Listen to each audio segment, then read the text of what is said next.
Tinder has been gaining in popularity. I think, wasn't it Miss USA at one point said she was using it as well for a match? Yeah, she was on the cover of the New York Post one day this summer for, she was found on Tinder. Right. So how does it work? Well, yeah, first of all, it is an app. It's not a website. You know, there's no more stigma to online dating, but sites like eHarmony or OkCupid, these are sites that you kind of browse alone at home, you know? Like you keep a spreadsheet to keep track of everyone you're interacting with.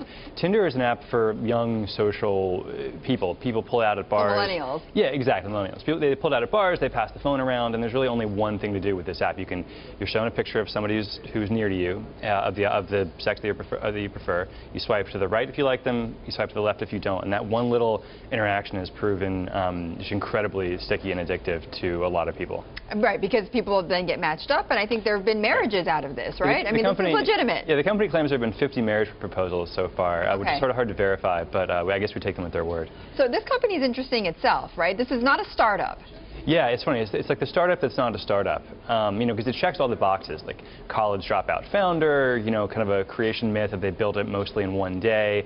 Who are the founders, by the way? One is named Sean Rad. He went to the University of Southern California, and there are a few other guys who were involved in the creation of the app. There's sort of one guy who was responsible for the great design, one who was responsible for that swipe gesture, and one who was responsible for the rollout, which was it's like Facebook in a party phase. Oh, really? I would say. But they launched all of this on college campuses, right? That's right, It was born on a college campus. Yeah, you know, Facebook started out, you know, famously at Harvard, Columbia. Yeah. These guys started out at sort of the Ivy League of the party schools, so USC, UCLA. You know, it's funny, but it's actually, you know, pretty savvy. It is pretty savvy. Okay, so tell us why it's not exactly like a startup. Right. So it started in this incubator that was controlled by IAC, you know, Barry Diller's portfolio of internet companies.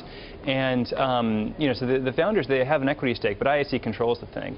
And are they the biggest shareholder? Oh yeah, they're the majority shareholder, and or they have a controlling equity stake, and you know they are thrilled with this because it's growing, but they're thrilled with it because it plugs into their business model, where basically anybody who uses a dating app of any kind, whether it's Tinder or something else, eventually ends up using Match.com, which is the biggest thing in this space, which is a paid service. So IAC is sort of thrilled with this sort of getting a new generation used to the idea of dating online, whether they use it for flirting, hookups, marriage proposals, whatever. It doesn't matter as long as they're on that app. That's right. So how do they make money? Right now, Tinder doesn't make money. Okay. And the CEO of IAC said in July that they don't think that they think that it can, but they're not going to try for a while now. They're okay with it sort of being like the gateway drug to Match right now. Interesting. All right. So is there anything? What's the future then? I mean, if they're not, you know, they're not looking for venture capital. They've got IAC right there at their back. Are they looking for an IPO? What is the future? Yeah, I mean that's why sort of as a startup is not a startup. You know, we'll never see an IPO. I mean, IAC never see an IPO. Has this thing. You know, and it's a topic that the founders sort of prefer to avoid because it's fun to be a startup and sort of, you know, the fastest growing thing around.